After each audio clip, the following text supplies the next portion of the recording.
नमस्कार, आप देख रहे हैं हिंद मित्र न्यूज। मैं हूं कुलदीप। छत्तीसगढ़ अपनी रजत जयंती वर्षगांठ यानी 25वें स्थापना दिवस की भव्य तैयारियों में जुटा है और इस ऐतिहासिक अवसर पर प्रधानमंत्री नरेंद्र मोदी नवा रायपुर पहुंचेंगे, जहां वे राज्योत्सव में शामिल होंगे। 1 नवंबर को प्रधानमंत्री नरेंद्र मोदी राज्य स्थापना दिवस समारोह में शामिल होंगे। वे नवा रायपुर अटल नगर में नवनिर्मित विधानसभा भवन और ट्राइबल म्यूजियम का लोकार्पण करेंगे। इस मौके पर प्रधानमंत्री राज्य को आवास योजना की बड़ी सौगात भी दे सकते हैं। प्रधानमंत्री नरेंद्र मोदी के आगमन और राज्योत्सव की तैयारियों को लेकर उप मुख्यमंत्री विजय शर्मा ने दी प्रतिक्रिया।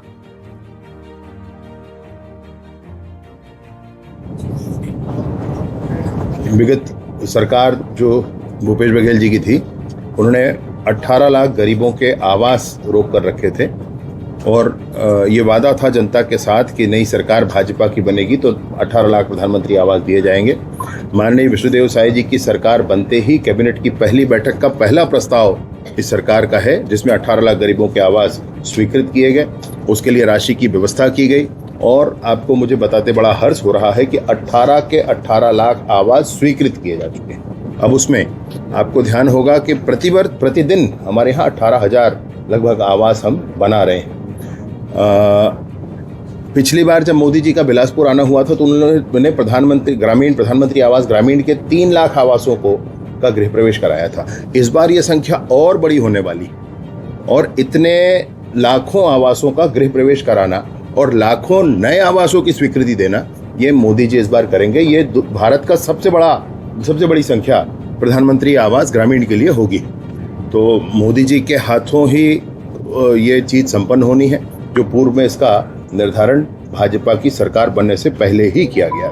ये छत्तीसगढ़ बनने के बाद नक्सलवाद को लेकर निरंतर लड़ाई लड़ी जा रही है। 25 वर्ष होने वाले हैं और एक निर्णायक मोड़ पर पहुंच चुके हैं। छत्तीसगढ़ निर्माण के 25 वर्ष के बाद नक्सलवाद के विरुद्ध लड़ाई एक निर्णायक मोड़ पर है।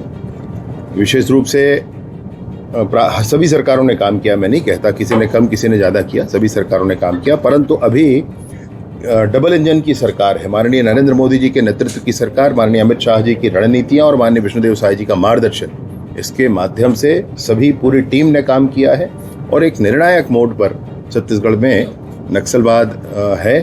मैं सोचता हूं कि बिल्कुल निर्धारित समय में ही सशस्त्र नक्सलिज्म छत्तीसगढ़ से पूर्णतः समाप्त होगा। भैया, कांग्रेस कह रही है कि छत्तीसगढ़ में भी 2003 से लेकर के 2025 के बीच 60 लाख से अधिक वोटरों की संख्या है वो बढ़ी है। अचानक इतने वोटर्स आए, सवाल जो घुसपैठिए इनके प्रिय होते हैं, इनके कारण ही ये कुछ बढ़ता है। अन्य जो नए वोटर होंगे वो देखा जाएगा। एक व्यक्ति के अनेक स्थान पर, जैसे रायपुर के में जिनका वोटर लिस्ट पर नाम है, उन्होंने जाकर के पिछली बार कवर्धा में, मैं पिछली बार आपको बताया था पूरी बात, अभी भी पूरी जानकारी मेरे पास है। इस पर कानूनी प्रक्रियाओं की तरफ भी लोग आगे बढ़ रहे हैं। कवर्धा में जाकर अपना नाम जुड़वा लिया। एक व्यक्ति का 3 स्थानों पर नाम, ये अभी मेरे पास डॉक्यूमेंट में है। एक व्यक्ति का, दूसरे व्यक्ति का फिर से 2 स्थानों पर नाम, फिर तीसरे व्यक्ति का 2 स्थानों, अनेक स्थानों पर नाम जुड़वाने की प्रक्रिया जो कांग्रेस अचानक करती है, जिसका उपयोग बाद में करती है, घुसपैठियों के माध्यम से वोट बैंक बनाने का काम कांग्रेस करती है। एक बड़ा कारण उसमें यह है। दूसरे कारण अन्य भी हो सकते हैं। इसी के कारण SIR किया जा रहा है। सर, दिल्ली में जो यमुना प्रदूषित है, राहुल गांधी कल बिहार रैली में गए, इसमें प्रधानमंत्री पे निशाना साधा और यमुना अभी प्रदूषित है, उसमें छठ पूजा के लिए अलग से तालाब बनाया गया प्रधानमंत्री, इसमें इस तरह के लगातार आरोप लगाए। यमुना के प्रदूषण को दूर करने के लिए दिल्ली की नई बनी सरकार ने बहुत काम किए हैं। रातों रात कुछ नहीं होता है, परंतु फिर भी काम किए, उल्लेखनीय काम किए। विगत सरकार के वादों के विपरीत जब उस सरकार ने कुछ काम नहीं किया था, नई बनने वाली सरकार ने जनता के मनोनुकूल कार्य किए हैं। आप ये ध्यान रखें कि जब छठ पूजा होती है तो आपको अतिरिक्त प्रबंधन करना ही होता है। तब उस दिन बड़ी संख्या होती है और बड़े घाट बन जाए, सुरक्षित स्थान हो जाए, ये अतिरिक्त प्रबंधन की बात है। इसका अर्थ ये नहीं है कि गंगा में यमुना में स्वच्छता का कार्यक्रम नहीं हुआ। ये कांग्रेस संगठन सृजन अभियान चला रही है, जिलाध्यक्षों की नियुक्ति डायरेक्ट AICC के द्वारा हो रही है। दीपक भाई भी कहते नजर आ रहे हैं कि जो पूरा दिल्ली से पूरा मॉनिटर हो रहा है और उसमें आप लोगों ने तंज कसते हुए एक पोस्टर भी जारी किया है। तंज क्या है भाई? इनके आरोप इन पर खुद सिद्ध होते हैं।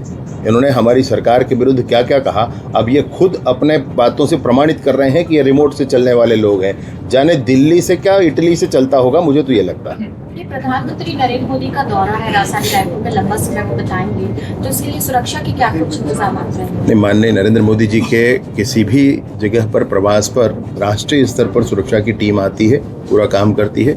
उनकी जो प्लानिंग होती है उसके आधार पर स्थानीय टीमें भी उनके साथ काम करती हैं। इसके लिए विभिन्न बैठकें हो चुकी हैं और काफ़ी व्यवस्था हो चुकी है। पूरी व्यवस्था उनके मार्ग पर कहाँ कहाँ जाएंगे उन सारे ही स्थानों पर हो गई। सर, ये जो छत्तीसगढ़ महतारी की मूर्ति को खंडित किया गया था, उसके बावजूद अब जो अलग अलग संगठन के लोग हैं वो जो रायपुर जो है बंद करने का आह्वान कर रहे हैं, और कल यानी कि 31 अक्टूबर को जो है रायपुर बंद करने का आह्वान कर रहे हैं। मैं इस पर यही कहना चाहता हूँ, जो कुछ हुआ था वो तो गलत था। पुलिस ने कार्रवाई की, 12 घंटे के अंदर अंदर मूर्ति की पुनर्स्थापना हुई। 12 घंटे में पुनर्स्थापना हुई तो सब ठीक हो गया, मैं नहीं कह रहा हूँ। जो हुआ वो गलत हुआ था, लेकिन उस पर भी कार्यवाहियाँ हुई है। व्यक्ति की मानसिकता कैसी है आप लोग जानते हैं। दूसरा महत्वपूर्ण विषय मैं ये कहना चाहता हूँ कि वैमनस्य परस्पर फैलाकर ऐसे बोलने वाले, जिन्होंने विभिन्न समाज के देवी देवताओं के संदर्भ में, विभिन्न संगठनों के पितृ पुरुषों के संदर्भ में विभिन्न बातें कही, उनसे मैं पूछना चाहता हूँ, रोहिंग्या नहीं दिखते हैं? उनसे पूछना चाहता हूँ, घुसपैठिया नहीं दिखते हैं? उनसे पूछना चाहता हूँ कि समाज के ऐसे उपद्रवी तत्व नहीं दिखते हैं? उनके लिए बोला जाए। और भारत में तो एक भारत श्रेष्ठ भारत का कॉन्सेप्ट लेकर हम चलें। वो हर व्यक्ति जो भारत को अपनी माता मानता है, भारत भूमि को, उसके लिए पूरा भारत संवैधानिक तौर पर एक है, उसमें कहीं कोई किसी को संशय नहीं होना चाहिए। सर, एक अभिषेक बनर्जी ये कह रहे हैं पश्चिम बंगाल में अगर कोई एसआईआर करने आता है, कोई जनगणना के लिए आ रहे हैं तो उनको बांध दो और भाजपा नेताओं को भी बांध दो। यही तो करते आए, ये ऐसे ही चुनाव होते आया है। लेकिन इस बार चुनाव प्रामाणिकता के साथ होगा और बंगाल में बंगाल की जनता की भावनाओं के समानुरूप सरकार बनेगी। आप देख रहे हैं हिंद मित्र न्यूज। अच्छी खबर के लिए सब्सक्राइब करें, हिंद मित्र न्यूज को लाइक करें।